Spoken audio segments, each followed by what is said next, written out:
Praise the Lord. Kumusta ang inyong year 2023? Mabuti-buti. Mabuti-buti. Ginawang mabuti ng Lord.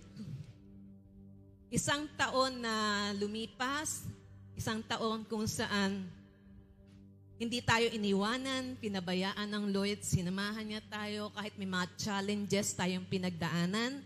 At may bagong taon kung saan nagtitiwala uli ang Lord. Pinagkakatiwalaan niya tayo ng isang panibagong taon na kung saan makakasama natin siya. New season, new experiences. Nag-expect ba kayo nun? New challenges, new victories, and new opportunities. Kahit may challenges, alam natin victorious tayo. Kasi kasama natin ang ating Diyos na nangako hindi tayo iiwanan ni pababayaan man. Kahit may challenges tayong haharapin sa 2024, alam natin lagi tayong tagumpay. At laging may pagkakataon na patuloy natin siyang maranasan sa isang espesyal na pamamaraan. Nung ginawa ko po ito, yung outline, tapos na siya.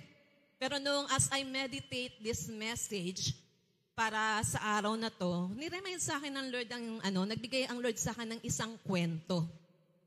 Gusto niyo po makarinig ng kwento? Itong oras na to. Meron po isang mayamang businessman na yung kanyang isa sa mga business niya, pinagkatiwala niya doon sa mga empleyado niya. May manager siya, may mga empleyado siya. Kaya lang, yung nag-manage ng business niya, acted shrewdly. Nandaya. Marami po akong narinig na business dito sa Cavite City na bumaksak dahil sa yung manager may ginagawang hindi okay o kaya naman yung mga empleyado may ginagawang hindi okay. At hindi lang naman dito sa Cavite City, maging sa ibang mga lugar, marami na akong narinig na ganon. At ang wealthy man na ito, nakaranas din ng ganon. Na dumating ang pagkakataon na yung kanyang business palugi na. Dahil nga, yung manager na pinagkatiwalaan niyang mag-manage ng business niya kasi hindi siya hands-on. Siya yung financier, siya yung nagmamayari ng business, kaya lang may manager siya. He acted shrewdly o mapandaya yung manager na yon, kaya unti-unti itong bumaksak. At nung nakita nung may-ari na pabaksak na ito, may anak kasi siyang lalaki na nag-aaral pa during that time. Pero nung makagraduate na, siya na yung pinaghawak niya ng business. Yung anak niyang lalaki na ang pinaghawak niya ng business. Kasi nga, yung manager na pinagkatiwalaan niya, he acted shrewdly. Dahil dito, nadagdagan ng wisdom yung businessman na yon. Na kung meron palang talagang magmamalasakit sa pagmamayari niya o dun sa business na meron siya, walang iba kundi ang kanyang mga anak o kaya yung kanyang anak. Dahil kung mawawala man siya, ang magmamana nun yung kanyang anak eh. Kaya iingatan niya to, aalagaan niya to. At nang matutunan yun ng wealthy businessman na yun yung dapat na nangyayari, pinigay niya sa anak yung business na yon. At dahil yung anak ang nagmay-ari o nangangalaga na ng business, yung pabaksak na business, unti-unti itong umangat hanggang sa makaahon at naging matagumpay yung business na yon. Alam niyo po, nung binigay sa akin ng Lord yung example na yon, pinakita din niya sa akin kung ano yung dapat para sa paghahari o dun sa kaharian ng Diyos. Hindi lang tayo tinawag ng Diyos bilang tagapaglingkod. Actually, tayo yung mga anak ng Diyos. At sabi nga sa Romans chapter 8, simulan natin sa verse 15.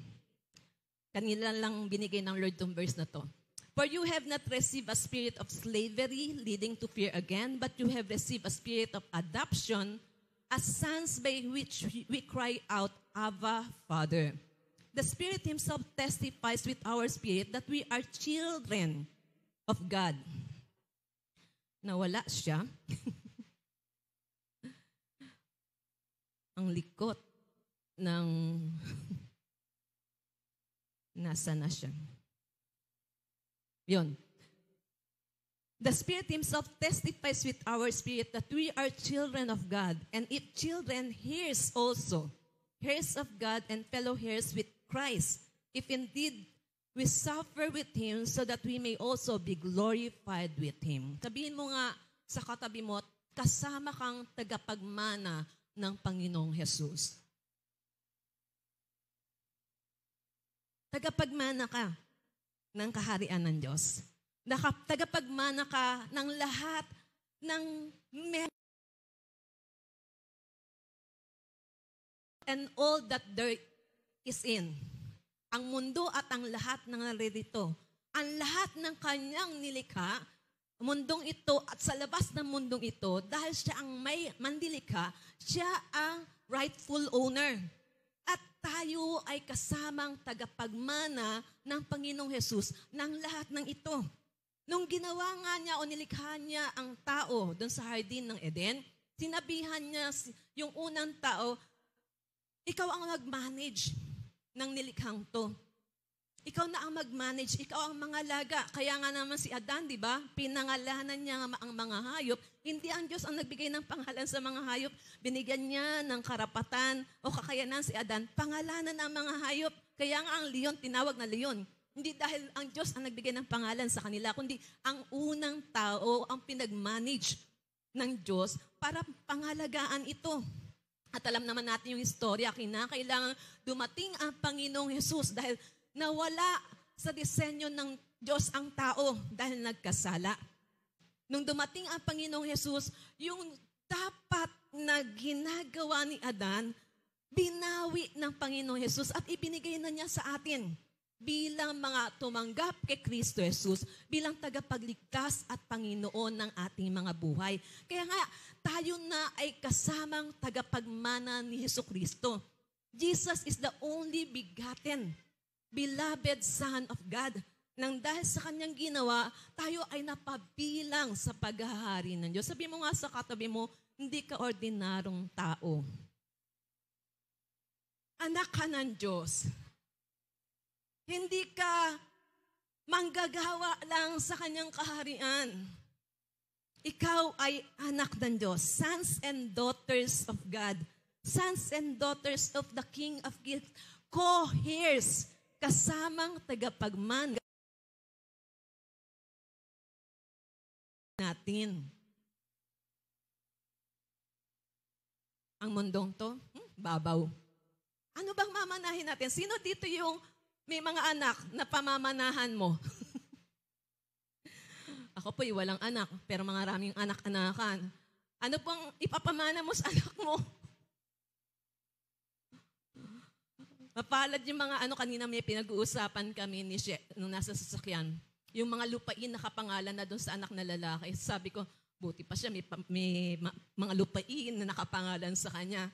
Pero tayo higit pa doon ang inilaan ng Diyos na mana para sa atin. Inheritance. May inheritance tayo sa Lord. At dahil tayo ngay mga anak ng Diyos, hindi lang tayo mga anak, kundi binigyan tayo ng privilege na paglingkuran siya. Ang paglilingkod sa Diyos at sa tatay natin, hindi kinakailangan ito maging burden. Sabi mo sa katabi mo, it is not burdensome. Hindi ito pabigat.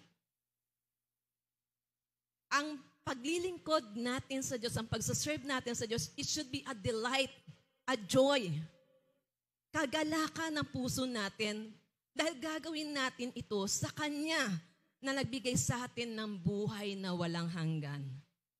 Sa Ama natin na ipinadala ang Panginoong Jesus para magkaroon tayo ng buhay na walang hanggan nung nagtiwala at nanampalataya tayo sa finished work on the cross. Sabi mo nga sa katabi mo, may buhay kang walang hanggan. Yung ginagawa nating pagsaserve kay Lord, hindi dapat to pabigat, kundi isang kagalakan. Kung ikaw ba ay may utang na loob sa tao pag pinag-uusapan natin, gagawa ka ng paraan para mabigyan ng kasiyahan kung sino yung gumawa sa'yo ng mabuti, di ba? Tama ba o mali? Yun yung normal na kaisipan ng mga tao. Pag merong magandang bagay na ginawa ito sa akin, gusto kong suklian ito. Bakit? Nagiging grateful ka dahil dun sa magandang bagay na ginawa sa'yo nung taong yun. How about our God the Father, who has given us the best gift of all, Jesus Christ? Na yung paglilingkod natin sa Kanya ay hindi dapat pabigat, kundi isang kagalakan na siyang nagbigay ng lahat-lahat sa atin, nagbigay ng kaisang-isa niyang anak na, Lord, Father, maglilingkod ako sa iyo dahil nagmamahal ako sa iyo. Ganon din po ang ginawa ng Panginoong Yesus nung pinadala siya ng Ama dito para maging tagapagligtas natin, maging tagapagligtas ng sanlibutan. He is the Son of God, but He did not do things to serve the Father dahil may mission lang siya sa mundong to. Ginawa niya yun dahil anak siya ng Diyos. Katulad ng wealthy man, pinangalagaan niya ang kung ano, yung pagmamayari ng Ama, dahil siya ay anak, siya yung tunay na magmamalasakit. Sa mga huling buwan ng 2023, madalas nating naririnig na hindi lahat ng tumatawag ng Lord, Lord will enter the kingdom of heaven. Sa mga panahon na yan, marami magsasabi, Lord, nagpagaling ako ng may sakit sa iyong pangalan, nagpalayas ako ng demonyo sa iyong pangalan, pinangaral ko ang iyong mabuting balita, nag-prophesy ako sa iyong pangalan. Pero anong sagot ng Panginoong Jesus dun sa mga taong yon? Depart from me. I do not know you. Depart from me, you who do it iniquity. Kayo na mapaggawa ng masama. Pero, looban ba yun ng Diyos para sa kanya mga anak? Hindi. But those who do the will of the Father, our Father, siya lamang yung makakapasok doon sa paghahari ng Diyos. Kung alam natin kung sino yung ating sinusundan, kung alam natin kung sino yung ating pinaglilingkuran, gagawin natin to dahil may relasyon tayo sa Kanya, hindi dahil meron tayong obligasyon o responsibility o responsibilidad na dapat ginagawa para sa Kanya. Sabi mo nga sa katabi mo, masaya ka pa ba sa paglakad mo sa pananampalataya? Masaya ka pa ba sa pagsaserve mo kay Lord? Ang goal natin sa panahon na ito is to prepare ourselves for the coming of the King of Kings, kung saan magbibigay sulit tayo sa lahat ng ipinagkatiwala niya sa ating mga buhay. Ulitin ko, magbibigay sulit tayo. Katulad ng manager, kaya nalaman nung wealthy man na hindi siya maayos na manager kasi kinakailangan mag-give an account siya. Dahil pinagkatiwala lang yun sa kanya. We will give an account in everything that we are doing. Doon sa lahat ng pinagkatiwala sa atin, magbibigay sulit tayo. Bakit? Yung kanta kanina, we are not our own, we belong to Him. Hindi natin pag-aari ang sarili natin at ang lahat ng meron tayo, ito ay sa Diyos. Pati yung lahat ng tinatamasa natin sa panahon na to. Ang goal natin sa panahon na ito ay maghanda para marinig natin mula sa Kanya, well done, my good and faithful servant, enter now into my rest. Saan man tayo naroroon, ano man ang ginagawa natin, masasabi ba nating napangiti natin ang Diyos? At kapag humarap ba tayo sa Kanya, masasabi ba sa atin ng Diyos, well done, my good and faithful servant, enter now into my rest. Enter now into my rest. Hindi sa dami ng ginagawa, kundi yung ginagawa natin, yun ba yung pinapagawa ng Lord sa atin? At masasabi ba natin sa pagharap natin sa Kanya, Lord, ginawa ko po kung ano yung pinapagawa mo sa akin. Well done, my good and faithful servant. Enter now into my rest. Katulad nung anak ng wealthy man. Nagmalasakit siya dahil siya'y anak. Kung ano yung sa tatay niya, kanya yun. At bilang mga anak ng Diyos, yun yung hinihintay ng Lord na attitude mula sa atin. Na mapagkakatiwalaan tayo. Kasi yung kung magmamalasakit, kasi kung ano yung sa Ama, atin yun. Walang ibang doon sa anak ng wealthy man, alam niya, pag wala na yung tatay niya, kanya na yun eh. Kaya kinakailangan pag-igihin niya ang pagmamanage ng business na yun kasi kanya yun. Sa kanya din naman mapupunta lahat yun. Kung hindi siya magiging maayos na manager dun sa pinagkatiwala sa kanya ng Ama, wala siyang aalagaan o walang siyang mai-inherit kapag wala na ang Ama. Sa message na to, ngayon sa ating harapan, we will discover how to be a good and faithful servant. Kasi yun yung magiging goal natin for year 2024 and onwards hanggang sa muling pagbalik ng Panginoon. Sabi mo nga sa katabi mo, handa ka ba? Hindi naman tayo magbibigay account sa bawat isa sa harapan ng Lord. Sa Kanya tayo magbibigay sulit. Handa ka ba? Sa message na to, alam niyo po, nung last week to Last week ba o isang ano pa?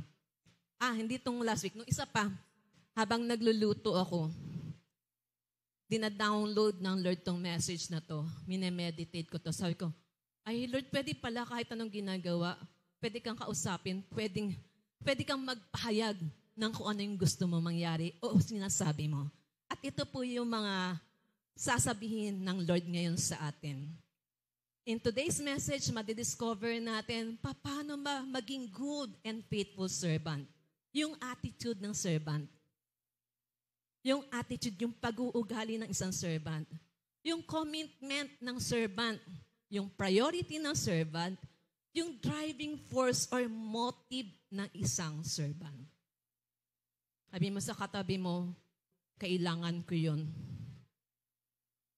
Labas man o loob ng church, ito yung kinakailangan nating matutunan kasi ito yung magiging dahilan para sa pagharap natin sa Lord, sasabihan tayo ng Lord ng, well done, my good and faithful servant. Sabi mo sa katabi mo, ito na yon. Nung sa meditation ko pa, nung habang binababa to ng Lord sa akin, nung Tuesday na yon, ang best and only example pala ng genuine servant of God ay ang ating Panginoong Jesus mismo. Jesus Himself. Yung genuine servant of God. Yung buhay niya is a perfect manifestation of kingdom living and service. 33 years lang siya nandito sa mundong to. 3.5 years lang siya nasa public ministry. O 30 years old siya, humantad sa mga tao para ipangaral ang paghahari ng Diyos. Pero dun sa 3.5 years na yon, pinakita niya ang mabuting halimbawa ng pamumuhay ng pinaghaharian ng Diyos at ng tunay na pagsaserve sa Diyos. Kung meron tayong matututunan kung paano mag-serve kay Lord, sa Diyos mismo, ay sa pamamagitan ng kung paano din nag-serve ang Panginoong Jesus. Sa Hebrews chapter 3, verse 5 to 6, now Moses was a faithful in all God's house as a servant, to testify the things that were to be spoken later. But Christ is faithful over God's house as a son. And we are His house if indeed we hold fast our confidence and our boasting in our hope. Nung si Moses, naging faithful servant siya as the prophet of God. Pero nung ang Panginoong Jesus, naging faithful siya sa pagsaserve kasi anak siya. Sabi mo nga sa katabi mo, ikaw din, anak ng Diyos. Kapag nagbabasa tayo ng Bible, Hindi tayo dapat magbasa para madagdagan ang kaalaman natin, to get additional knowledge, but to know the lover of our soul. Maraming nagbabasa ng Bible, dumadami lang ang alam. Pero alam naman natin, knowledge pops up, but love edifies. Sa pagbabasa natin ng Bible, nagpapakilala ang Diyos sa atin.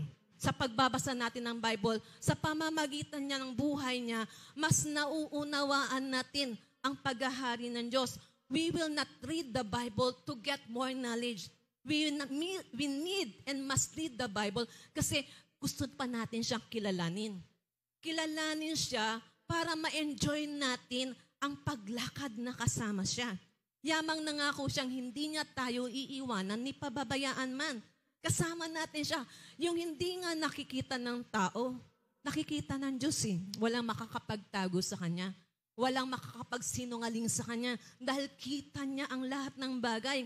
Kaya naman, para ma-enjoy natin yung paglakad na kasama siya, if we are truly aware na kasama natin siya lagi, dapat na-enjoy natin yun, our walk with Him.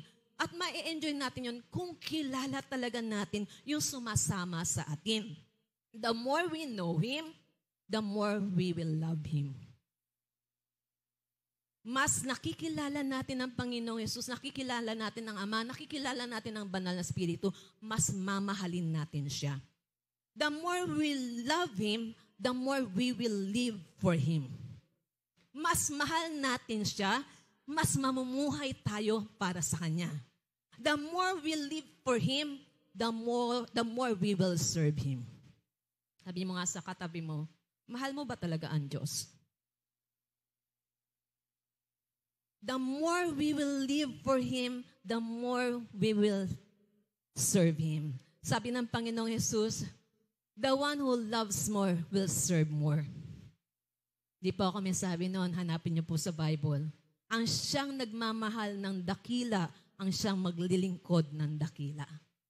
The more you love God, imposibleng hindi ka gumawa para mapangiti yung minamahal mo. At Weng, nung niligawan ka ni Pastor Alan, di ba? Lahat naman ng pwedeng para mapasaya ka, gagawin Bakit? Sinusuyo ka eh. Nag-express ng love sa'yo, di ba?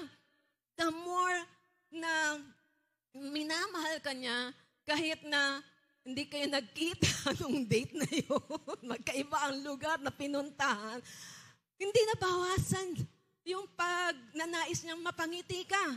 Bakit? Mahal ka niya eh. Ganon din sa Lord.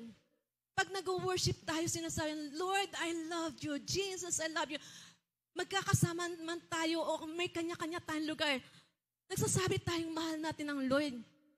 Ang expression ng pagmamahal natin sa Kanya, makikita sa pamamaraan ng pagsaserve natin sa Kanya.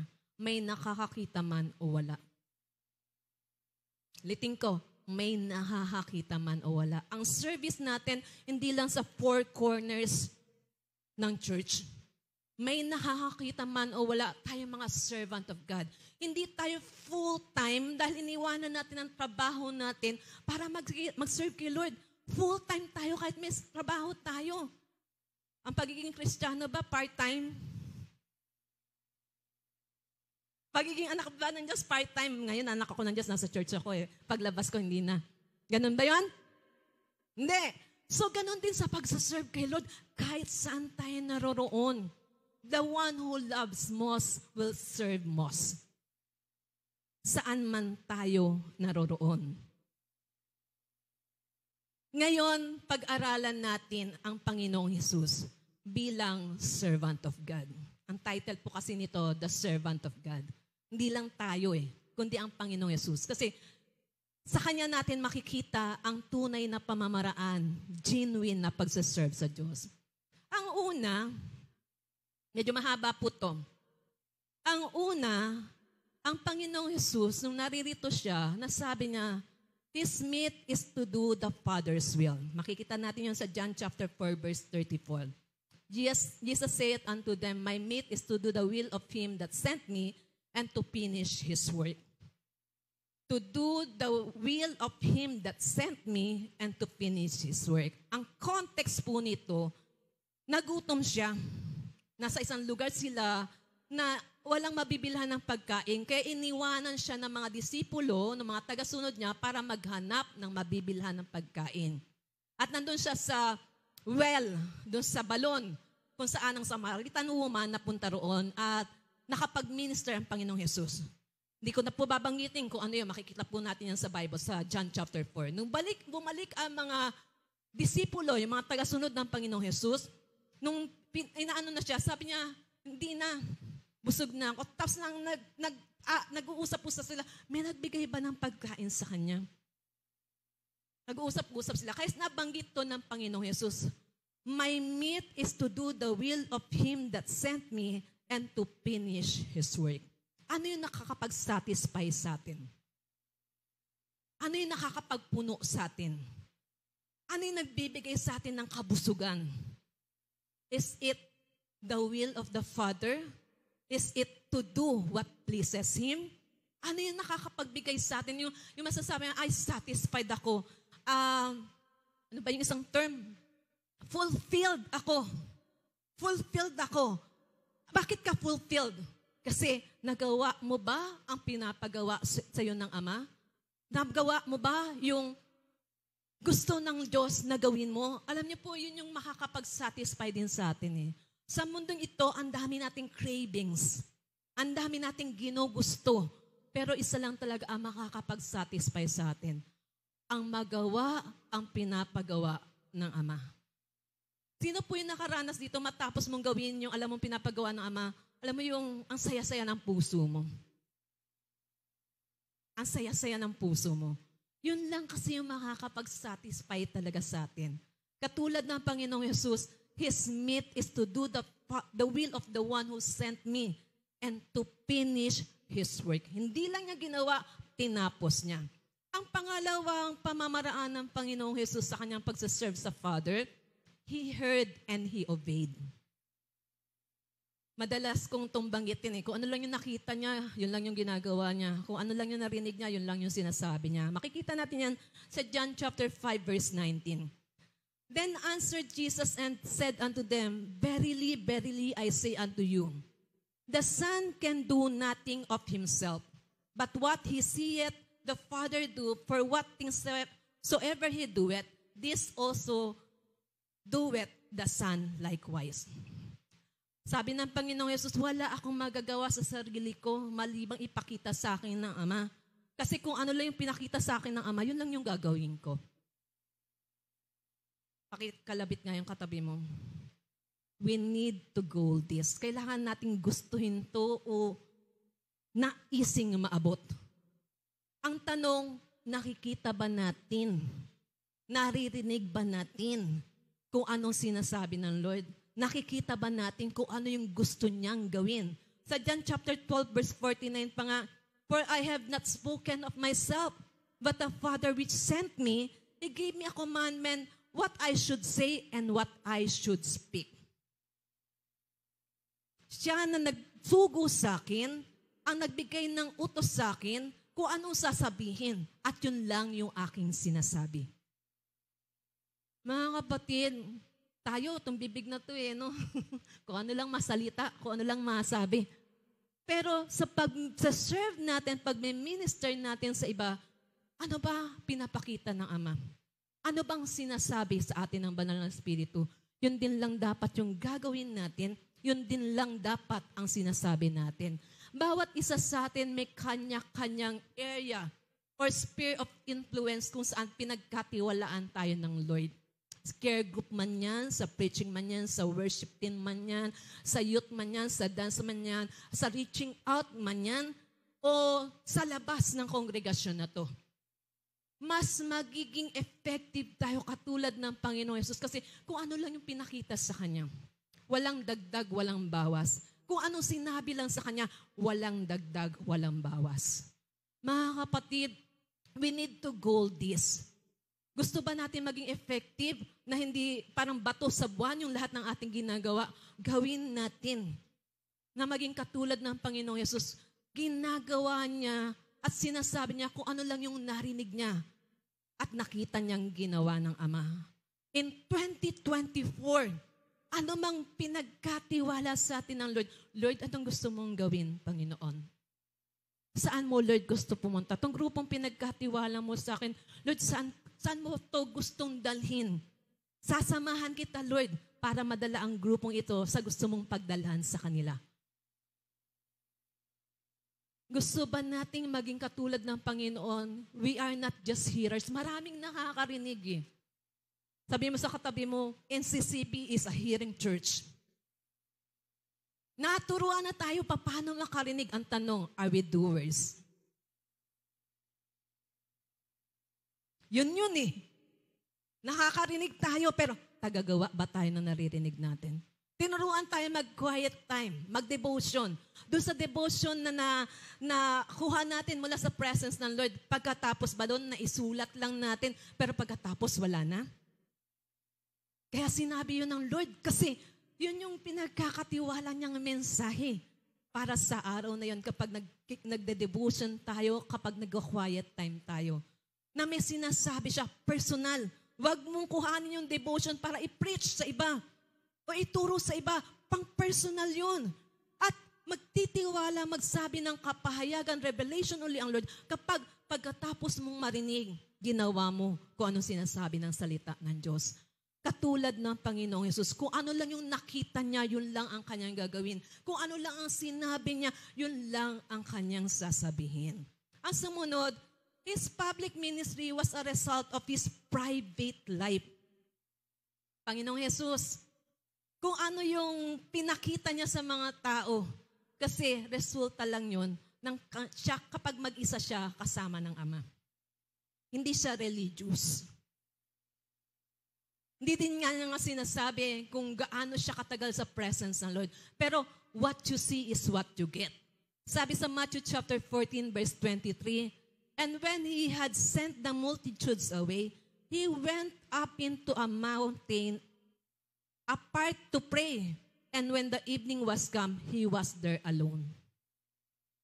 Time spent with the Father is a precious moment.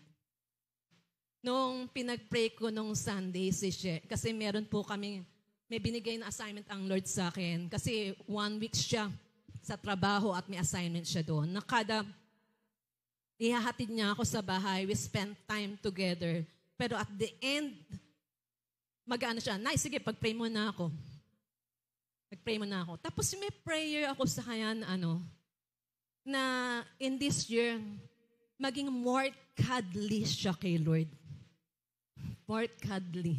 Ano yung more cuddly? Nakakita na kayo ng aso na masyadong cuddly? May mga aso dito, per moms. Yung talaga naman isisiksik yung kanyang sarili, kaya kahit ayaw mo, gusto niyang lalambingin mo siya. Ganyan yung mga aso eh. Anong pinag-pray ko, sabihin ko, parang first time ko mag-pray yung to more cuddly with God. Sabi nga ni siya, oo, ngayon mo lang pinag-pray yun. Kaya nung may pinag-pray ako nung Friday, yun din yung nirelease ko, more cuddly with the Lord. Mas maglambing pa sa Diyos. Kasi mas malambing tayo sa Diyos, mas maririnig natin kung anong sinasabi ng Diyos. To spend time with Him. Ang Panginoong Jesus, ganun siya sa Ama. Kaya naririnig niya kung anong sinasabi ng Ama. Kaya nakikita niya kung anong pinapakita ng Ama na siya niyang sasabihin at gagawin. Kasi nandun siya, spending time alone with the Father. Yung public ministry niya is just a result of his private moments with God the Father in the presence of his Father. Tayo, public performance natin is nothing if we will not spend time with our Father. Galing mo nga tumugtog, galing mo nga magpaawit, galing mo nga mag-preach. Resulta ba yan kasi nagbumabad ka sa presence ng Diyos mo? Parang ang sasakit ng naririnig natin, no? Pero ito yung for 2024. We must not just busy with the kingdom. We must have time. Spend time with our King. Spend time with our King. Kasi yung presence of God at yung maririnig lang natin sa Diyos ang magiging dahilan para mabago tayo at mabago ang buhay natin, para maging matagumpay tayo. Yung sa ginagawa man natin at personal na buhay natin. Ang sumunod, he was filled and moved with compassion for the people. Sa Matthew chapter 9, verse 36, but when he saw the multitudes, he was moved with compassion on them, because they fainted and were scattered abroad as sheep having no shepherd. As a sheep having no shepherd. Ang Panginoong Jesus, ginagawa niya kung ano ang kanyang narinig, kung anong kanyang nakita, at sinasabi niya kung ano ang kanyang narinig, pero filled with compassion siya sa mga tao. Na sa kanyang ginagawa, kanyang compassion, doon sa kanyang nararamdaman na pagmamalasakit at pag-ibig doon sa mga tao, yun yung nagpakilos sa kanya para magpagaling, magpalayas ng mga masamang espiritu doon sa mga taong inaalipin ng masamang espiritu, bumuhay ng patay, magpalakad ng pilay, magbigay ng paningin sa bulag, magbalik ng pandinig sa mga bingi. He was moved with compassion na sa ginawa niya, nagkaroon ng resulta. Sabi ko nga, nagkukwentuhan kami ni She, madalas namin ito mapagkwentuhan. Nakala mo, mas makikita ko yung kamay ng Lord kapag naramdaman ko yung kung ano yung pakiramdam ng Lord dun sa mga taong miministeran. Pero pag yung magmi-minister lang for the sake na mag-minister lang, may mangyayari. Pero yung instant healing, yung kakaibang kilos ng Lord, kasi yung compassion ng Father ang naramdaman ko para sa taong yun. Mga kapatid, may mga taong ibibigay sa atin ang Lord. Hindi mo man hawak yan sa care group. Yung kapitbahay mo o yung mga taong nasa paligid mo, ang bilis ng resulta. Ang bilis ng sagot ng Lord. Nung December 31, nag-alala ko dun sa uncle ko at auntie ko na nagbakasyon, Christmas at New Year dito sila. Iniwanan nila yung pamilya sa Australia. Sabi ko, sino kaya kasama nila ngayong New Year? Hindi namin naimbita kasi madaming aso. Akala ko, doon sa pinsan ko, ay malayo, hindi din pala naimbita. So, nag-New Year lang sila lang mag-asawa doon sa tinutuluyan nila. Nung pagdating ng Auno, sabi ko doon sa kapatid ko, pupunta sila kasi sa San Antonio, doon sa isa kong auntie. Ihatid nyo na ako, uwi na lang ako mag-isa. Kasi minemeditate ko na kung ano yung gusto ng Lord para doon sa uncle at auntie ko. At nung pagdating doon talaga naka-purpose yung heart ko, Lord, matatanda na sila, hindi ko alam kung magkikita-kita pa rin kami. Pero gusto ko silang yung assurance ng salvation nyo. Alam niyo, nung nandun, ang bilis kumilos ng Lord eh. Yung sa usapan namin, twinis ng Lord para mag-share ng gospel at tumanggap sila sa Panginoong Yesus. Sabi ko nga kasi, Nak, nabuena manuhan ako January 1, 2 soul ang inalaw ng Lord na makakilala sa Kanya dahil nakinig at sumunod. Mga kapatid, compassion. Compassion. Pag nagmi-minister ba tayo para, ay kasi nag-i-expect to, ilalay hands ko. Ay nag-i-expect to, magmi-minister. Nag-expect to, sharean ko to. Nag-i-expect. May expectation tayo na gustong i-meet. Dahil ini-expect tayo ng mga tao. Pero are we moved with the compassion of God? Pag dumadating ako sa isang lugar, sabi ko nga kasi, ramdam na ramdam ko yung hindi ko alam kung hypersensitive ba ako o pero pag pumunta, ramdam ko yung need ng mga tao. Nararamdaman mo pa ba ang pangangailangan ng tao nasa paligid mo? Kasi yun yung gusto ng Lord na i-meet na need para dun sa mga taong yun. O are we serving because for the sake, quote and unquote, kasi worker ako ng Lord. Jesus was filled and moved with compassion for the people. In 2024, hayaan natin yung compassion ng Diyos ang mag-drive sa atin para i-reach out sila, i-meet yung pangangailangan nila. Ang isa pa, ito yung lagi kong tinatandaan, at I learned this in the hard way. I learned this in the hard way. He was of no reputation. He did not justify himself even unto death. Wala siyang reputasyon. Hindi siya concerned sa kung ano yung iniisip o sinasabi sa kanya ng tao. Hindi niya kinakailangan ipagtanggol ang sarili niya. Makikita natin yan sa Matthew chapter 11, verse 2 hanggang 6. Now, when John has heard in the prison the works of Christ, he sent two of his disciples and said unto him, Art thou he that should come, or do we look for another? Jesus answered and said unto them, Go and show John again those things which you do hear and see. The blind receive their sight, and the lame walk, the lepers are cleansed, and the deaf hear, the dead are raised up, and the poor have the gospel preached to them, and blessed is he whosoever shall not be offended in me. Si John, pwede naman sabihin ng Panginoong Jesus kay John, ikaw nga yung nagbaptize sa akin sa tubig eh.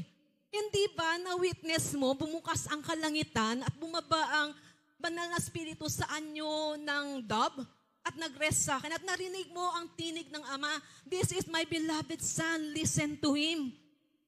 Bakit ngayon nandiyan ka sa prison, kine-question mo kung sino ako? Bakit ganun? Ikaw yung mismong naka-witness. Hindi niya ginanon yung mga disciples. Sa halip, ginawa niya yung dapat niyang gawin. Hindi niya sinangugot nga ang mga alagad ni John, yung mga tagasunod ni John eh.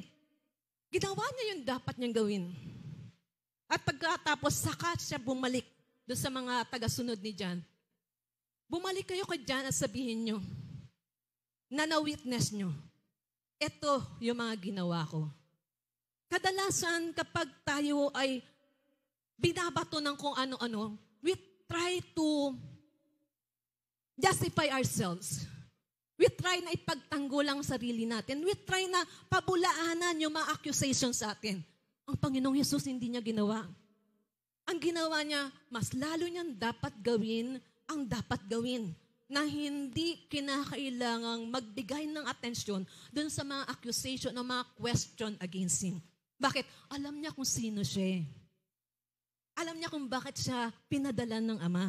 At nagpakabisi siya sa halip na ipagtanggol ang sarili niya at pabulaanan yung mga accusation patungkol sa kanya.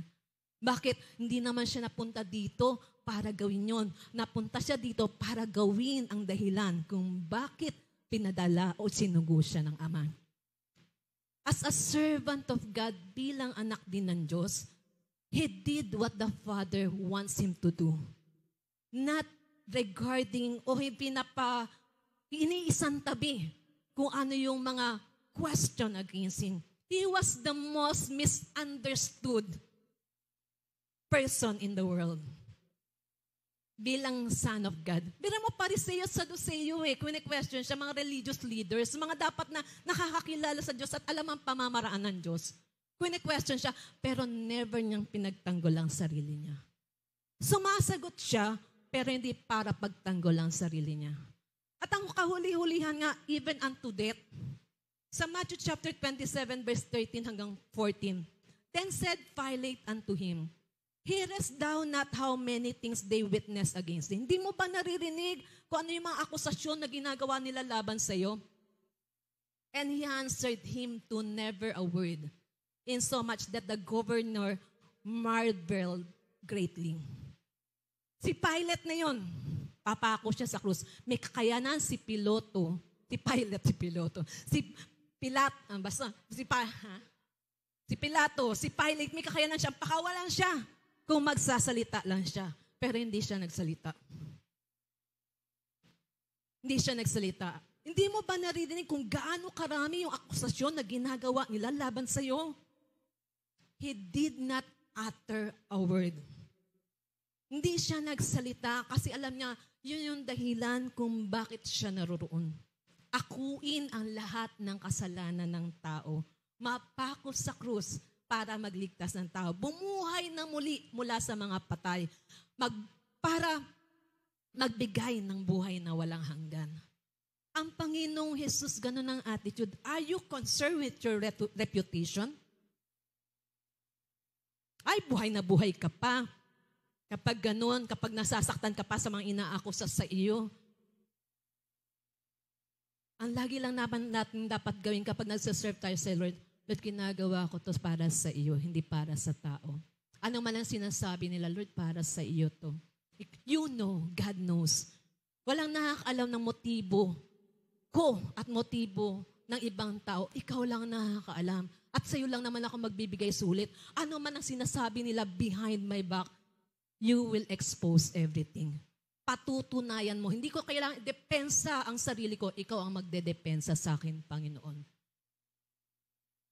Mga kapatid, are we concerned with our reputation? Yung ganda ng image na meron tayo. If we are concerned with that, ay, ang laki pa ng tatrabahuhin ng banal na spirito sa atin. Kasi mahal na mahal pa natin ang sarili natin. Sabi mo nga sa katabi mo, wala na tayong reputasyon. Actually, wala na nga tayong right on ourselves. Bakit? Pagmamayari na nga tayo ng Diyos eh. At ang ginagawa ng tao sa atin, sa Diyos nila ito ginagawa. Kasi we are representing God as we serve God.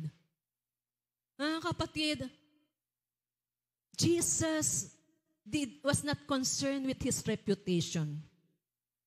He has no reputation. Hindi niya pinagtanggol ang sarili niya hanggang sa kamatayan. Darating kasi ang time, pamimiliin tayo buhay o kamatayan. We are on the last days. Are we concerned dun sa accusation na binabato sa atin? O will we just do? Gawin lang natin yung dapat natin ginagawa kasi yun talagang pinapagawa sa atin ng Ama. Na hindi tayo masa-sidetrack kasi kailangan mo habulin yung nagbabato sa iyo ng accusation. Kailangan pagtanggol yung sarili mo. Work the works that has been entrusted to us. Bawat isa sa atin may gawaing pinagkatiwala ang Lord. Ang enemy gagamit yan, even the people closest to us, yung mga mahal na mahal natin, para i-distract tayo. Papadistract ba tayo o magpapatuloy tayong gawin ang pinapagawa sa atin at pinagkatiwala sa atin ng Ama? Are we without reputation katulad ng Panginoong Yesus? Isa pa, dami no? Kaya nga pag nagbasa tayo ng Bible, makikilala natin ang Panginoong Yesus eh. At habang nakikilala natin siya kasi yung susundan natin eh. Hindi naman ang bawat isa. Alam niyo kung bakit? Doon sa SOW1, pagdating doon sa leadership at discipleship, lahat tayo zero.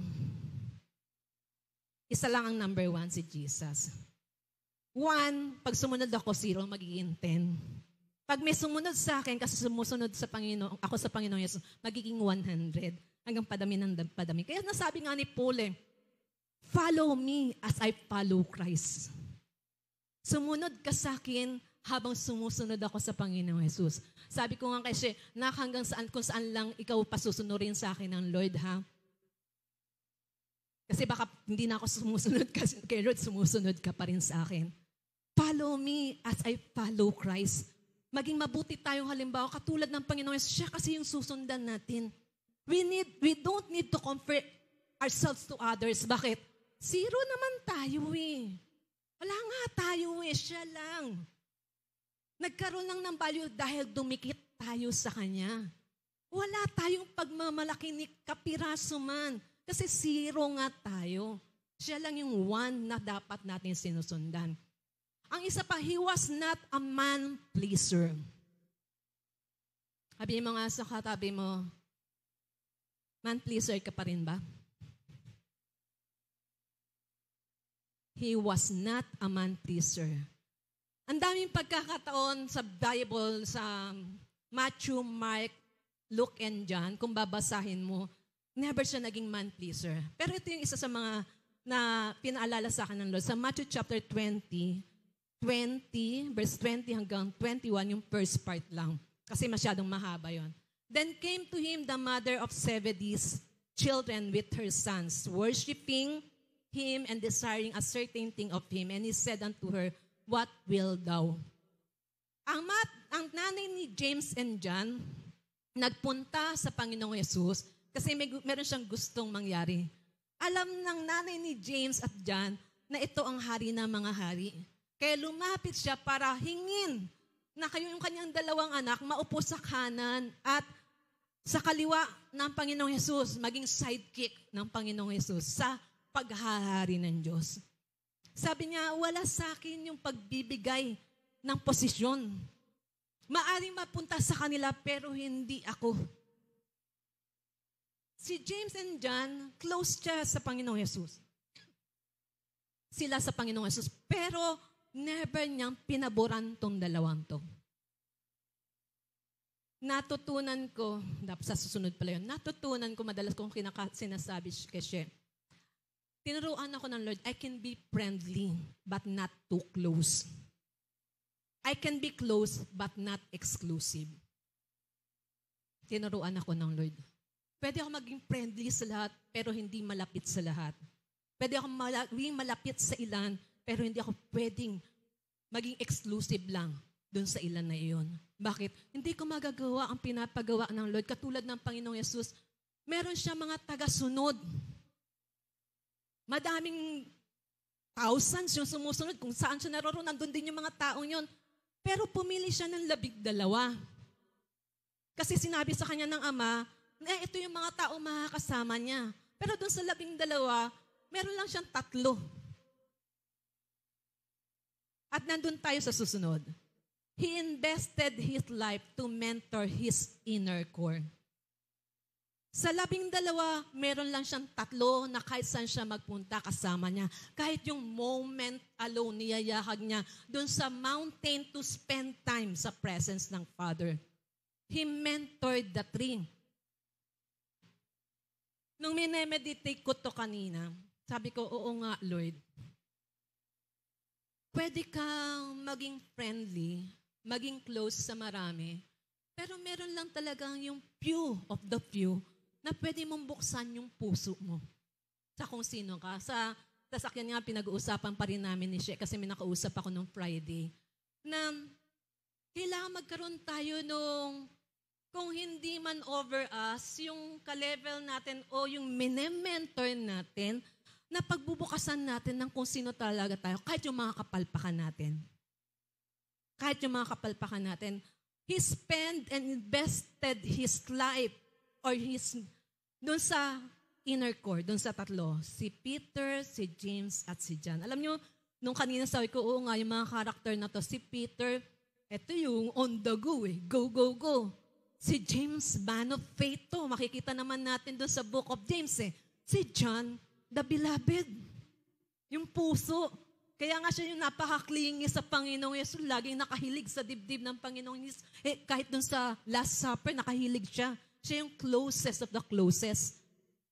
Mula doon sa 3, may closest of the closest pa rin. Bakit? Doon niya nasasabi yung hindi niya masabi sa marami. Lagi niyang kasama yung disciples, sinusundan siya ng marami, pero may 3 siyang sinasama doon sa mga private moments niya. Pero doon sa 3 yun, meron talagang dikit sa kanya. Hindi dahil favoritism siya, kundi itong isang to kasi gusto lang talagang maging cuddly. Gusto lang niya laging dumidikit sa Panginoong Jesus. Kaya naman, nung sa Last Supper, sinabihan siya ni Peter, tanungin mo nga ang master kung sino yung magkakanulo sa kanya. Di ba sa kanya lang ni-reveal, kaya dyan lang, the one who will dip the bread after I dip it. Siya na magsasawsaw ng tinapay matapos kong sasawan ito. Hindi sinabi sa lahat, kay dyan lang. Kasi the secret things of God will be given to those who will be cuddly, who will be close to Him. He mentored or He has invested His life sa 3 to. Kasi bakit kaya? Alam niyang hindi siya magtatagal. At yung sinimulan niya, merong kinakailangang magpatuloy. Liting ka. Yung sinimulan niya, may kinakailangang magpatuloy. Sa 12 na yon, binigay yon sa kanya ng Aba, yung mga pangalan na yon, at pinatawag niya para maging mga alagad niya. Pero dun sa mula sa 12 na yon, inay niya, sino yung kapag wala na ako, magpapatuloy ang ginagawa ko. Kaya ininvest niya yung buhay niya dun sa 3 yun. Maaring yung moment with the disciples, nagtuturo siya, nagsishoot siya. Pero yung kapag yung sinabing ininvest, kung sino talaga siya, yung laman ng puso niya, yung gusto niya mangyari, yung mga pangarap niyang mangyari. Kaya nung wala siya, di ba, si Peter, si James, si John. The apostles nandun sila, pero sila yung nag-stood out doon sa original na 12. Si Paul kasi late na siya. Pero sila yung nag-stood out. The elders ng church. Bakit? Alam na alam nila kung sino ang Panginoong Yesus. Alam na alam nila kung ano nasa puso ng Panginoong Yesus. Alam na alam nila na ipasa sa kanila, na carry over sa kanila, ano yung gustong gawin ng Ama sa pamamagitan ng Panginoong Yesus. He invested his life to the few. At hindi kung sino lang yung gusto na mapadikit. Sabi ko nga madalas, hindi lahat ng tumatawag sa akin nanay, anak ko. Alam ko lang kung sino ang mga tunay kong anak. At kung sino yung mga tunay kong anak, nagbibigay talaga ako ng oras. Bakit? Tinawag akong anak eh. Tinawag akong nanay eh. Kailangan ko alamin, yung pagtawag mo ba sa akin ng nanay, dahil sinasabi sa may naririnig na ako kay Lord, totoo ba na bilang nanay? Totoo ba bilang nanay ako sa iyo? Minsan nga nagpapakananay ako. Papakananay pala ako. Nagpapakananay lang, pero hindi naman pala alaga akong nanay. Mga kapatid, sinong magpapatuloy ng kung anong pinagkatiwala sa atin ng Lord kung wala tayong masasabing napagpasahan ng kung anong nasa puso ng Lord na inilagay sa atin?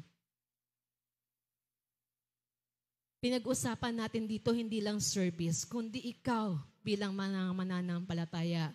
Sino yung masasabi mong pwede mong pagpasahan na kahit wala ka na, magpapatuloy yung dapat na ginagawa mo?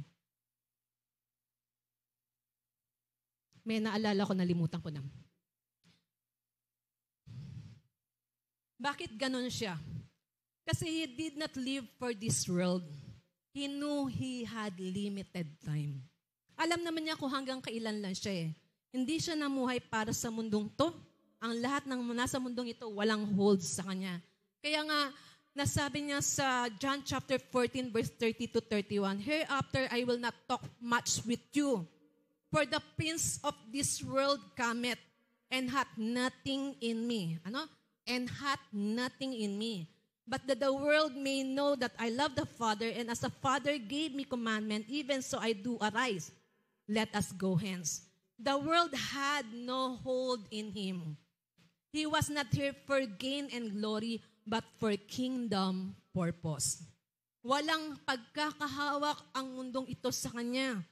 Nandito siya kasi alam niya yung purpose niya. Bakit siya naparito sa mundo? Nandito siya for kingdom purpose. Kaya nung time na ibibigay na niya yung kanyang sarili para ialay, para sa kaligtasan ng maraming, hindi niya ito ipinagkait. Kaya nga nasabi niya doon sa garden, "Not my will but yours be done." Sa John chapter 14 verse 31. "Not my will but yours be done." Hindi ko ano yung kalooban ko, kundi kung ano yung kalooban mo. Nauna ako sa outline ko. Hindi yung kalooban ko, kundi yung kalooban mo ang siyang mangyari sa akin. Kapatid, ano yung masasabi nating nag-hold pa sa'yo? Kaya hindi mo magawa ang pinapagawa sa'yo ng Diyos o hindi mo maibigay yung 100% na hinihingi sa'yo ng Lord. Is there anything in this world na pinanghahawaan ka pa kaya hindi ka makaarangkada talaga sa kung ano yung purpose ng Diyos para sa'yo? What is holding you back? What is holding you back to give 100% to God? Ano pa yung pinanghahawakan ng mundong to sa'yo? Ang huli, tingin ko huli na. He lived and do things to glorify the Father even unto death. Namuhay siya at ginawa ang mga bagay para maluwalhati ang Ama kahit hanggang kamatayan pa. He lived and do things to glorify the Father unto death. Sabi sa John chapter 12 verse 27 to 28, "Now is my soul troubled, and what shall I say? Father, save me from this hour. But for this cause came I unto this hour. Father, glorify thy name. Then came there a voice from heaven saying, I have both glorified it and will glorify it again. Ang context nito, nasa Garden of Gethsemane na siya. Ito yung oras na lang huhulihin siya, pahihirapan at ipapako sa krus para sa kasalanang hindi siya ang gumawa. Ang sabi niya, my soul is troubled. Pero, my soul is troubled. Pwede kong hingin sa yung, ligtas mo ako mula dito. Pero, Ama, ito yung dahilan. Bakit ako naparito? Alam niyang mangyayari yon. Alam niyang kinakailangan niyang may pako sa krus. Pero alam niya, bago may pako sa krus, matindi yung mararanasan niyang hirap. Rejected, inabandona, binetray. Yun yung naranasan ng Panginoong Jesus bago doon sa pako ng krus, pagpako sa krus. Yung 3.5 years na kung kanino siya nag-invest ng kanyang buhay to be with them para i-lead sila sa kingdom of God, maunawa ng paghahari ng Diyos, ito yung mga taong mag-aabandona sa Kanya. Bakit kung kailan maganda ang topic, maingay sila? Ito yung mga taong i-reject sila, i-betray sila. I-betray siya. Higit pa doon, nung nakapako na siya sa krus, inalis ng Ama ang kanyang tingin sa Panginoong Jesus dahil nasa sa Kanya, inako niya ang lahat ng kasalanan ng mundo. Hindi lang yung betrayal o abandonment na galing sa tao, kundi maging ang Ama, inalis ang tingin sa Kanya. Kasi God cannot look upon him, hindi dahil sa paghihirap na meron siya nung oras na yon, kundi lahat ng kasalanan, bit niya. Inako niya lahat.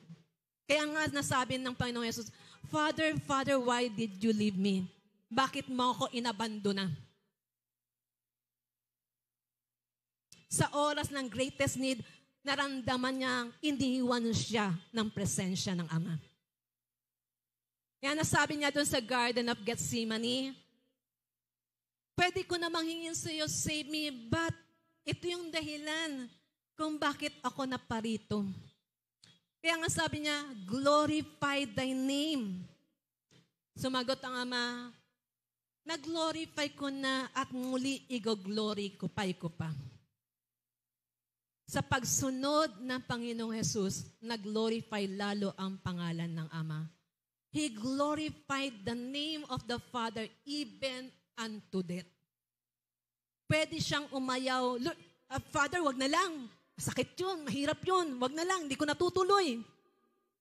Sa pagsuserve natin kay Lord, are we willing even unto death?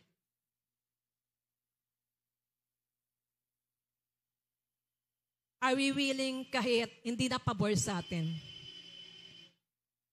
Are we willing kahit talagang may mararamdaman tayo sa pagsaserve natin kay Lord, sa pagsunod natin? The name of the Father, even unto death. Kahit hanggang kamatayan pa. Alam niyo, yun yung binigay ng Panginoong Jesus sa atin eh. As the lover of our soul. Tiniis niya lahat ng hirap. Tiniis niya ang lahat ng mga bagay na to dahil sa pagmamahal niya sa Ama at pagmamahal niya sa iyo at sa akin. Na pwede niyang inayawan yun. Wag, suko na lang, Lord. Surrender na ako. Ayoko na. Balik na ako dyan. Dyan, walang hirap. Dyan, nasa kanan mo ko. Nasa kanan ako ng trono mo. We rule and reign. Sumunod man ako sa iyo o hindi mababawasan ang pagiging anak ko ng Diyos. Dahil ako ang only begotten son. Pero tiniis niya ang lahat ng yun. Maluwalhati lang ang Ama. Alam niyo ba ang higit na nakakapag-glorify sa God the Father? If people will come to the kingdom of God.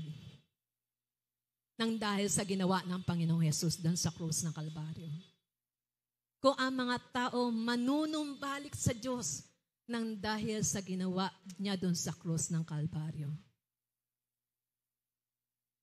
Kung ang mga tao mamahalin uli ang Ama dahil nang ginawa niya doon sa krus ng Kalbaryo.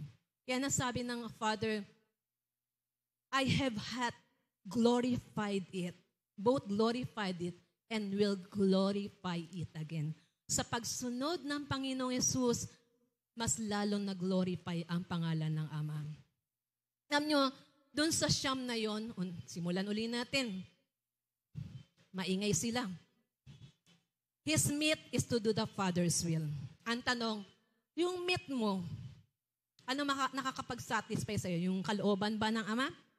He heard and obeyed. Yung mga naririnig mo, ginagawa mo ba? His public ministry was a result of his private life. May time alone ka ba talaga with the Father to know Him, to experience Him, to encounter Him? He was filled and moved with compassion for the people. Yung ginagawa mo ba para sa tao, para maiparamdam sa kanila, mahal sila ng Diyos? Inaabot sila dahil mahal sila ng Diyos? Lahat ba ng ginagawa mo? Kasi ito yung compassion ng Ama na nararamdaman mo para sa mga taong ito. He was of no reputation. He did not justify himself even unto death. Willing ka ba na ma-misinterpret? Willing ka bang maakusahan kahit hindi mo ginagawa? Pero tutuloy ka pa rin sa pinapagawa sa iyo ng Ama? He was not a man-pleaser. Tayo nabubuhay to give glory and to please God. God-pleaser ba tayo o man-pleaser tayo? He invested his life to mentor his inner core. Meron ka bang napagpapasahan ng puso mo sa pagsaserve para kay Lord? O doon sa mga pinagkatiwala sa iyo? May one-on-one ka ba? O may grupo ka na kung ano yung ininvest sa iyo ng Lord na ipapasa mo din sa iba? Para kahit wala ka na, magpapatuloy. Hindi masasayang yung legacy, yung pinagkatiwala sa iyo ng Lord. Kasi hindi mawawala kahit wala ka na. He did not live for this world. He knew he had limited time. Nabubuhay tayo sa mundong ito, pero hindi para tayo sa mundong, para sa manatili sa mundong to. Alam ba natin anytime pwede na tayong kuhanin ng Lord? Pwedeng bumalik ang Lord at pwedeng kahit hindi pa siya bumabalik, kuhanin na tayo ng Lord. We had a limited time. Meron tayong limitadong oras. Nung isa bago dalawa yung namatay. Meditation ko nung araw na iyon, Lord, ang buhay talaga sa iyo. Ikaw lang may karapatan ang kumuha nito. Hindi ang karamdaman, hindi pa ano pa man. Pag ginusto mo mabuhay, mabubuhay. Pero pag oras na talaga. Meditation ko yun. Pagdating ng merong minamatay na isa, yung sumunod, namatay pa ulit. Sabi ko, Lord, may napagsabihan ako tungkol dito. Si Micah yata yun. Sabi ko, yun yung meditation ng puso ko eh. We are not control of our lives anytime. Kung gugustuhin, tapos ka na anak, alika na dito sa piling ko. O sige, anong ginawa mo doon sa lahat ng pinagkatiwala ko sa iyo? Magkwento ka sa akin. Ibigay, sulit mo sa akin ang lahat ng pinagkatiwala ko sa iyo. It is appointed for man to die once and after that judgment. Ang sumunod, he lived and do things to glorify the Father even unto death. Sa lahat ng ginagawa natin, ang pinapangiti ba natin ng Diyos? Ang binibigyan ba natin ng kasiyahan ng Diyos? O yung nag-assign sa atin, ay para matuwa siya sa akin, sumusunod ako sa Kanya. O para matuwa sa akin ang Diyos. Kasi para sa Kanya ko to ginagawa. Whether we eat or drink, do it in the name of the Lord Jesus Christ. Ano man ang ginagawa natin, kumain man tayo uminom, gawin natin para sa pangalan ng Panginoong Jesus. Lahat ng ito, hindi pa tayo ganun. Sabi mo sa katabi mo, I am a work in progress. Pakitaas nga ang kamay nang nandun na. Wala. Kasi lahat tayo, hindi pa ganun. But we are destined to be. We are destined to be like Him. Maging sa pagsaserve sa Father bilang mga anak ng Diyos. Sa 2 Corinthians chapter 3 verse 18, Basic Bible English, but we all, with unveiled face giving back as in a glass the glory of the Lord, are changed into the same image from glory to glory, even as from the Lord who is the Spirit. We are being changed from glory to glory. Tingnan mo ngayon katabi mo, kanino ba siyang kamukha na? Ako kay Nisha ako. Kanino na ba siya kamukha? Baka nagiging kamukha na ni Pastor. Pastor. Nagiging kamukha na ako ni Ate Lisel. Kasi kung sino yung lagi mo daw kasama, nagiging kamukha mo na. Nagiging katulad mo na. Pati yung pagsasalita, pati yung ugali, pati yung mga sinasabi. Pagsasalita, sinasabi, isa lang pala yun, no? Pati yung pananaw sa buhay, pati yung commitment, pati yung mga goal o gustong gawin, kung sino yung lagi mo kasama, nagiging kamukha mo na. But the Word of God said, from glory to glory, He is changing us to the image of His Son, the Lord Jesus Christ. From glory to glory. Kaya nga kapag may sinabi ang Lord, sa obedience natin, one step nearer tayo to be changed to the image of the Lord Jesus Christ. Kasi Jesus is an obedient Son. Masunuring anak ang Panginoon Jesus. One step, may sinabi uli ang Father, step of obedience, one step nearer to the image of the Lord Jesus Christ.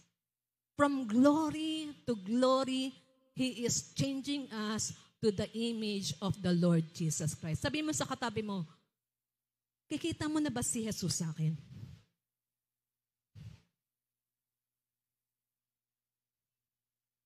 Doon sa kabila naman, kikita mo na ba? Talaga naman. Nakikita mo na ba si Jesus sa akin? Dahil we are being changed from glory to the image of the Lord Jesus Christ. Sabihin mo sa katabi mo, I'm being changed. Sabihin mo din sa sarili mo, I am being changed. Kinakailangan nating paalalahanan lagi ang sarili natin. The greatest of them all is the servant of all. The greatest of them all is the servant of all. Hindi yung gifted, hindi yung anointed. The greatest of them all is the servant of all. May nakakakita man o wala. Yung sa, nag-iisa ka, pero yung buhay panalangin mo, hindi pang sarili. You are serving God, you are serving others. Yung hindi ka man active sa loob, pero sa labas umaabot ka para maghari ang Diyos sa kanilang mga buhay. You are serving God. Kung may oras ka talaga, then involve yourself in the ministry. Kasi yung gifts and calling mo, magagamit lalo. Pero hindi lang pang four corners ng church ang meron tayo. The greatest of them all is the servant of all. Maraming, sa Mark chapter 10, verse 42 to 45, yung pinaka-context kung bakit yung nanay ni James at ni John lumapit sa Panginoong Yesus para hingin na ang kanyang dalawang anak ay nasa kanan at kaliwa ng trono ng Panginoong Yesus. Sabi dito ng Panginoong Yesus, you know that they which are accounted to rule over the Gentiles exercise lordship over them, and their great ones exercise authority over them. But so shall it not be among you. Hindi ito marapat sa inyo. But whosoever will be great among you shall be your minister. And whosoever of you will be the chiefest shall be the servant of all. For even the Son of Man came not to be ministered unto, but to minister and to give His life a ransom for many. To give His life a ransom to many. Ang Lord, malinaw niyang sinasabi sa atin at nililinaw niya sa atin kung ano ang gusto o kung paano tayo magkakaroon ng puso bilang good servant.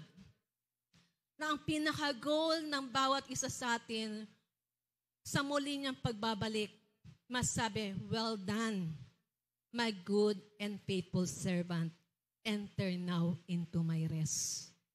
Sa mga challenges sa buhay natin, Doon sa mga pinagdadaanan natin, masasabi ba ng Lord na, well done, my good and faithful servant. Kahit may problema ka, kahit may challenge ka, you did not deny your faith.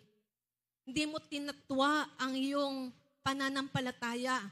Hindi ka nang iwan. Hindi mo ko tinalikuran. Hindi mo ko tinatwa. Na kahit dun sa mga panahon na hindi madali para sa iyo, ang pinakagusto mo pa rin marinig sa akin, well done, my good and faithful servant. Na misunderstood ka pero nagpatuloy ka pa rin. Iniwan ka na ng marami, pero sige, kahit ako mag-isa, magsaserve pa rin ako kay Lord. Na kahit wala akong makasama, tutuloy ako kasi alam ko itong pinapagawa sa akin ng Diyos. Na bilang anak ng Diyos, Lord, ako yung pinagmamanage mo doon sa area of responsibility na pinagkatiwala mo sa akin para ang paghahari mo'y maranasan, ang paghahari mo ay makita at ma-establish. Lord, kahit wala na akong kasama, tutuloy pa rin ako. At Lord, doon sa mga pinagkakatiwala mo sa akin, Lord, kung ano ako sa iyo, kung ano yung nakuha ko sa iyong puso para sa paghahari mo, pwede po ba maging ganon din sila? Na kahit wala na akong magpapatuloy pa. Meron pong isang praise to God. Nung sinama ko si Jen at si She sa Nepal. Kasi nung una kami nagpunta din ni Pastor Alan, talagang zero yon eh. As in talagang flowing hard soil. At yung mga sumunod, ako na lang mag-isa. Nagpupunta doon kasi yung training nire-request nila. Dumating sa pagkakataon, hindi lang naman sa Nepal, maging sa ibang lugar na nabanggit ko kay Lord, sabi mo, I will go with a team. I will go with a partner. Saan, Lord, yung team? Nasaan yung ako lang mag-isa, Lord? Paano, Lord, pag wala na ako, sino magpapatuloy nito? Paano, Lord, kapag hindi na ako ang naka-assign dito? O inuwi mo na ako? Paano to, Lord? Paano to, Lord? Alam niyo, natuwa lang ako kasi yung simpleng kwentuhan namin o yung paghihibigay ng hinaing sa harapan ng Diyos habang nagbiyahe papuntang misyon, kapag kaming dalawa ng Lord, alam niyo, nung nasa Nepal, sabi ko, Lord, sumasagot ka pala talaga sa panalangin. Kasi nung nasa Kathmandu tayo, nakno doon sa hotel, nagbiruan lang naman, sabi ni She, Nay, maraming salamat sa pamana.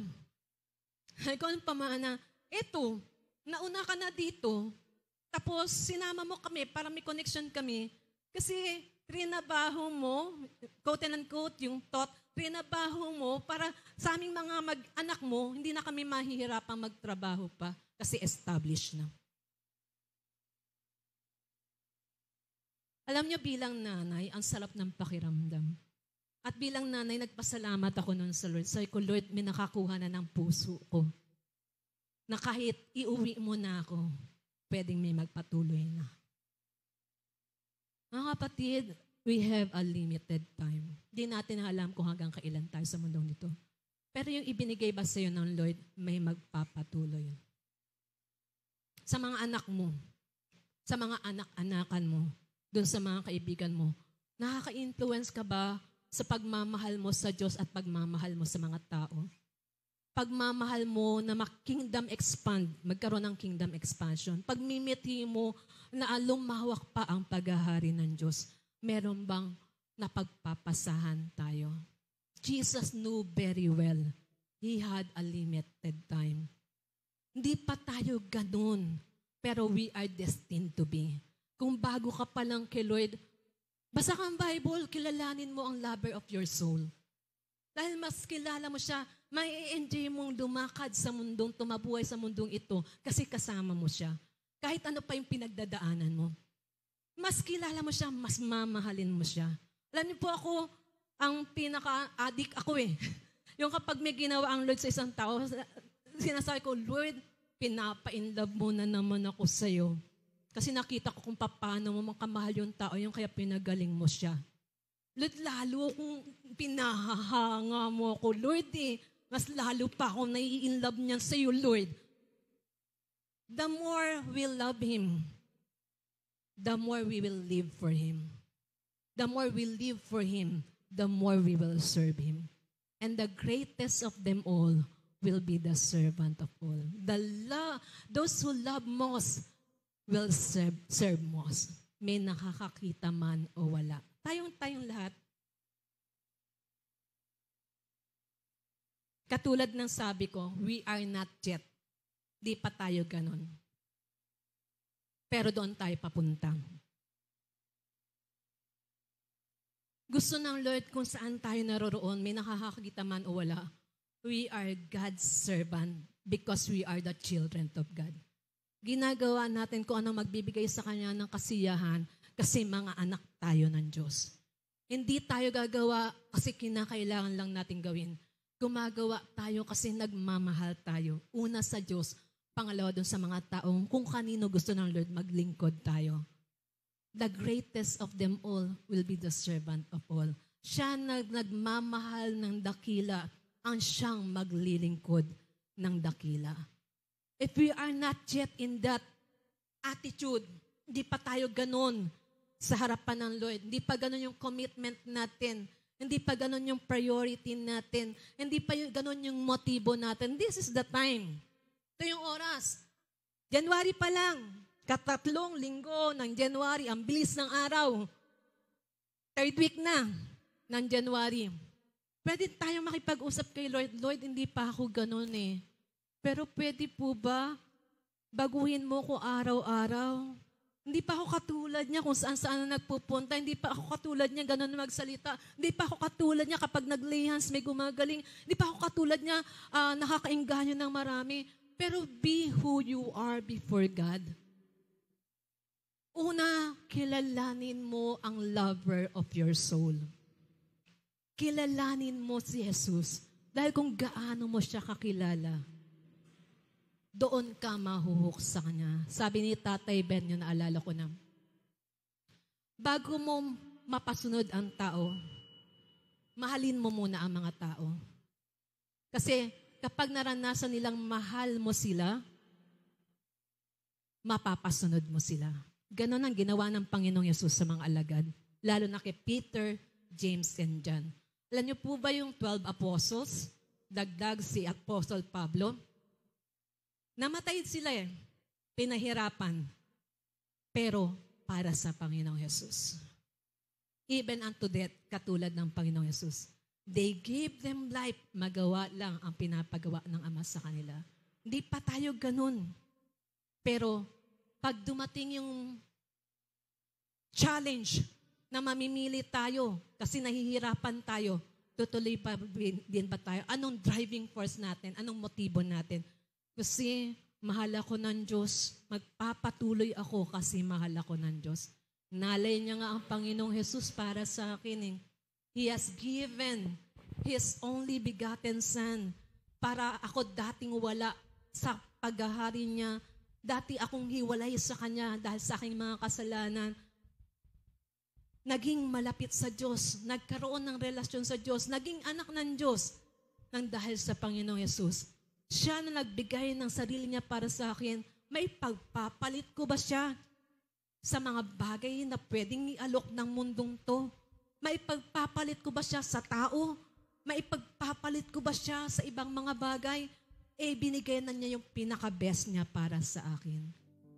Sa paglapit po natin sa harapan ng Lord, ikaw at ang Diyos, alam mo yung puso mo. At alam din ng Lord yung puso mo. Be transparent to God. Lord, hindi pa ako ganun. Pero hindi aksidenteng narinig ko to. May gusto kang sabihin sa akin. Lapit po tayo kay Lord. Hallelujah, Father. We thank you, Jesus. We thank you, Jesus. We come before your presence, Lord. We come before your presence, oh God.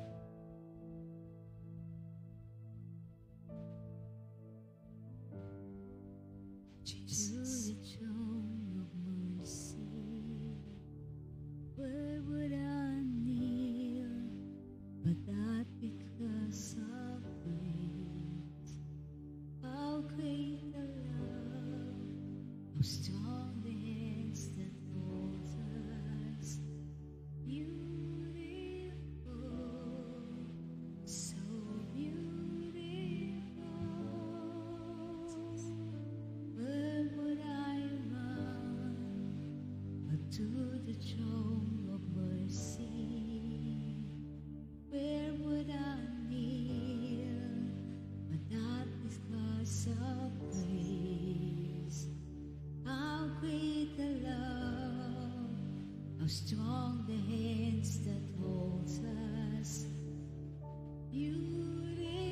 beautiful, so beautiful,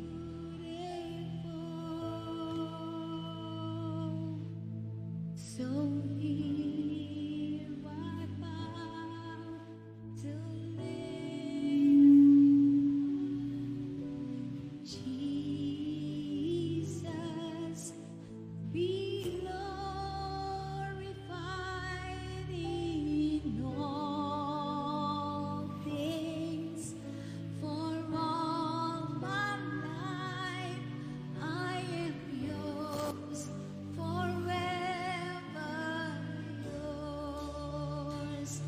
There is a King who bore the scars of healing. There is a Son who came in grace and truth. How great the love that carries us to kindness. Wonderful,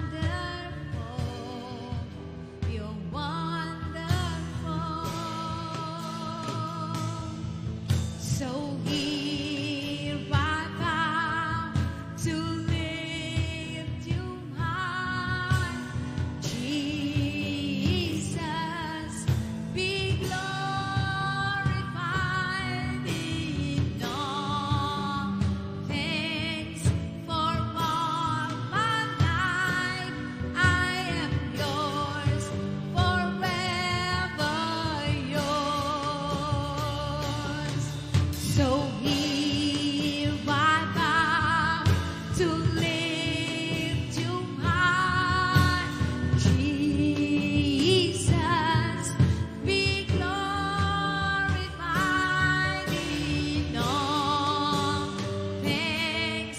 For all my life, I am yours, forever yours. So here I bow to lift you high. Jesus, be glorified in all things. For all my life, I am yours, forever. So here I bow. So here I bow to lift you high. Jesus, be glorified in all things. For all my life, I am yours, forever yours. So here I bow. So here I bow to lift you high. Jesus, be glorified in all things. For all my life, I am yours, forever. So here I bow. So here I bow to lift you high. Jesus, be glorified in all things. For all my life, I am yours, forever yours. There is a King who bore the scars of healing. There is a Son who came in grace and truth. How great a love that carries us to kindness. Wonderful, you're wonderful. So here I bow to lift you high. Jesus, be glorified in all things. For all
Jesus, be glorified in all things. For all my life, I am yours, forever yours. So here I bow, to lift you high. Jesus, be glorified in all things. For all my life, I am yours, forever yours. Hallelujah. Sa oras na ito, alam mo kung tinawag ka at pinili ka ng Diyos. Kung ikaw ay involved na sa ministry o may pinagkakatiwala ang Diyos sa iyo, loob man o labas ng church. Ito yung panahon na itaas mo yung kamay mo sa harapan ng Lord. Pwede kang lumapit dito sa harapan o dyan ka lang sa iyong upuan. Pero as you lift your hand before God, katulad ng awitin, I am yours, forever yours. At Lord, anong man yung pinagkakatiwala mo, gagawin ko to para sa iyo lang. Kasi ikaw yung nagtiwala sa akin. You are the lover of my soul. Kung ikaw ay worker, kasama ka dun. Kung may pinagtiwala ang ministry sa iyo ang Lord, kasama ka dun. Kung bago ka pa lang sa pananampalataya, yung buhay mo, kasama ka doon. Sa paglapit natin sa harapan ng Lord, habang nakataas ang iyong mga kamay, present yourself before God as His son, as His daughter, at sabihin mo sa Ama, Lord, this is the purpose why I am here. To do the task that you have entrusted to me. Gawin ang mga bagay na pinagkatiwala mo sa akin at gagawin ko to, isa lang ang motibo. Mahal kita at gusto kitang maluwalhati. Oh, hallelujah. Thank you, Jesus. Jesus.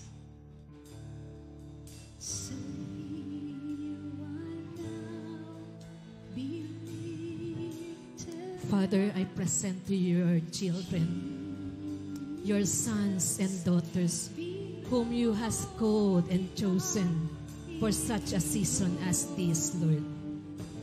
Nasa last days na kami, at alam po namin muling babalik ang Panginoong Yesus para sa amin. Katulad po ng Panginoong Yesus, allow us to have the meat. Ang meat namin ay to gawin kung bakit kami naririto, kalooban ng Ama, at tapusin, mapinish yung works na pinagkatiwala mo sa amin. Our meat is to the Father's will and to finish the work. May nakakakita man o wala, Panginoon, maging servant mo kami. Hindi dahil servant or worker kami ng church, kundi kasi anak mo kami.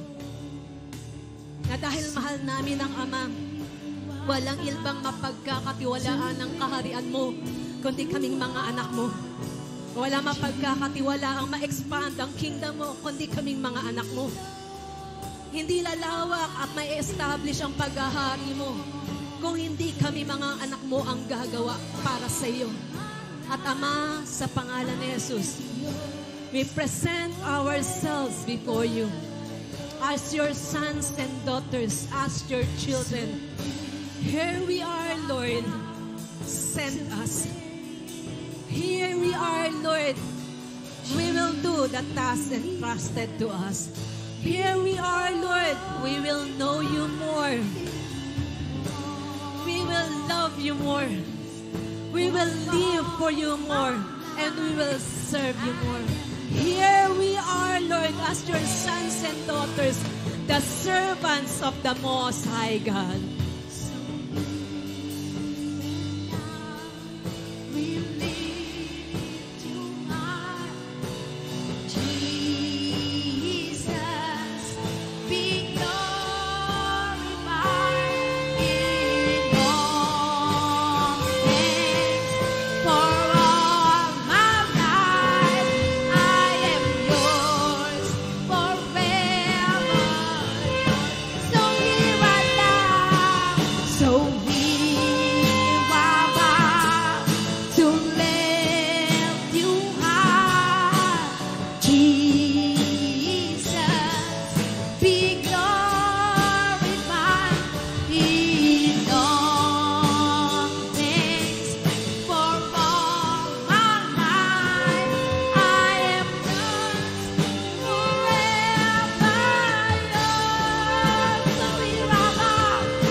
be lifted high, right here and now.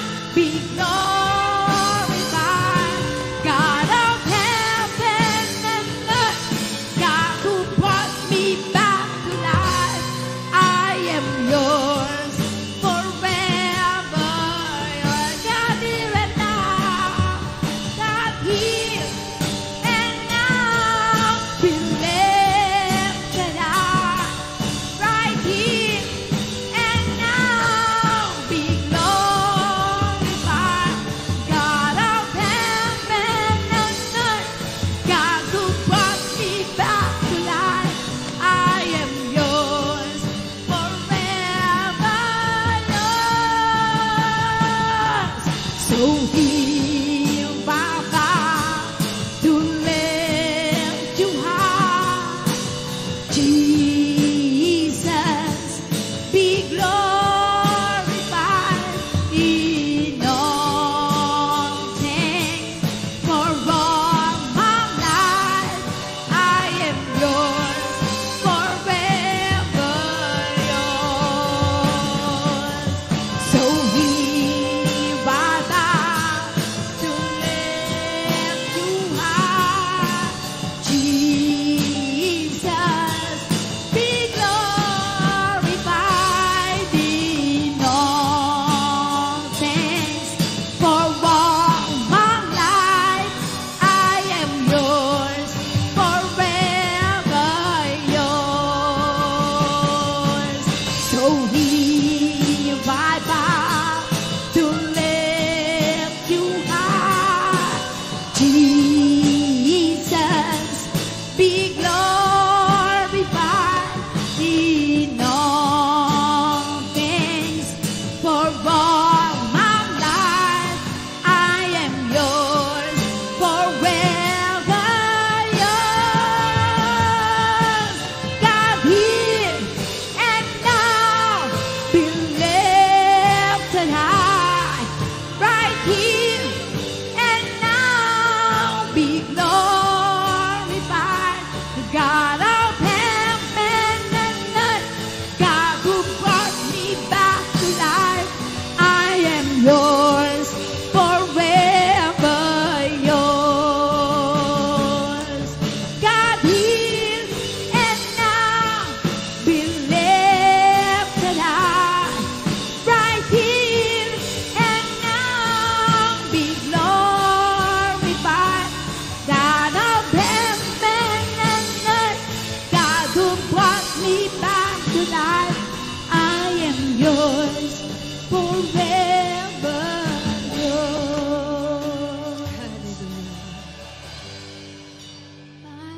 Sa simula ng taon na ito, Panginoon, year 2024, we have one goal: to be prepared for your second coming and to wait for you to announce to us, "Well done, my good and faithful servant. Enter now into my rest." Well done, my good and faithful servants. Enter now into my rest. Sa taong ito, alam po namin, ang dami pa namin pagdadaanan. New season, new opportunities, new open doors, new challenges, pero new victories dahil kasama ka namin. At Lord, new encounters na magiging dahilan para mahalin ka pa namin lalo at mapaglingkuran ka pa namin lalo, Panginoon. May nakakakita man o wala. Ayusin mo po yung attitude namin. Ayusin mo po yung commitment namin. Ayusin mo po yung priorities namin. Ayusin po yung driving force or motive namin bilang mga anak mo na dahil kasamang tagapagmana ng Panginoong Yesus, matagpuan mo kaming nagmamalasakit para sa paghahari mo for your kingdom purposes, for your kingdom to be established, for your kingdom to be expanded. At Lord, simula sa oras na to, here is now NCCP. Let now NCCP be your kingdom promoters, Lord, and kingdom influencers, oh God. Let NCCP display living and serving the King for His kingdom purposes. Let the NCCP declare, I am yours, forever yours. We thank you, Lord Jesus. Thank you, Jesus.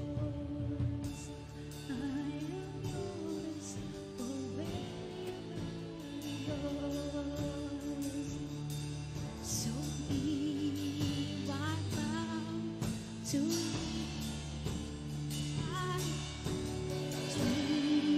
Jesus, be glorified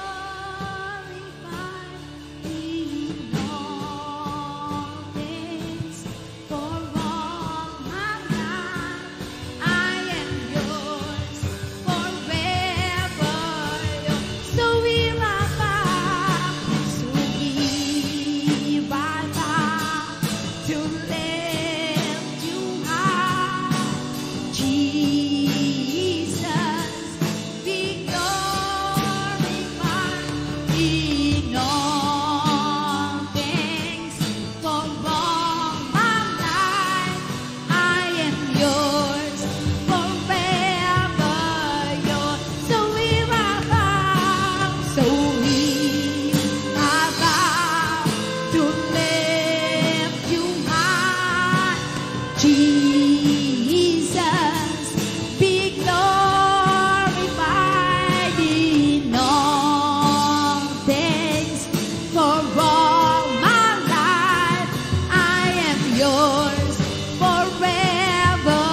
will become, Lord. We will become like you, Jesus. We will become like you, Lord. We will become like you, Jesus. Oh, Lord. We will become.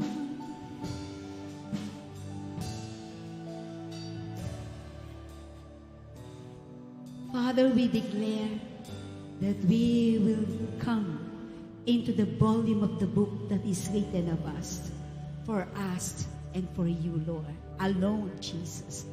For forever, Lord, we are all yours, oh God. Forever, Lord, we will be yours. Jesus.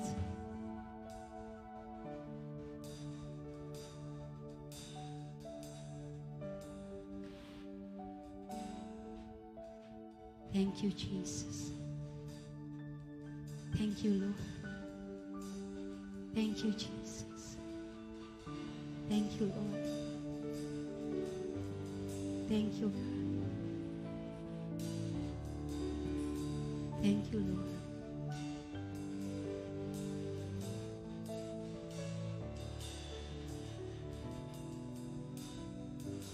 Thank you, Lord, for everything you've done, oh God.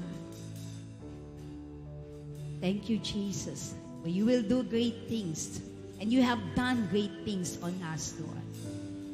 And you will do, Lord, greater things ahead of us, oh Lord.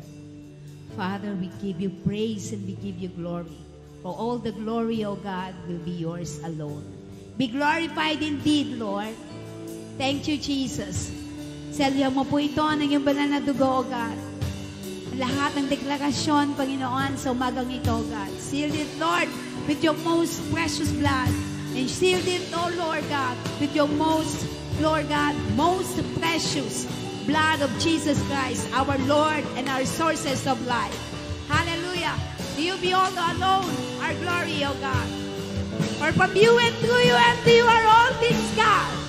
Hallelujah. Praise you, Jesus. Amen.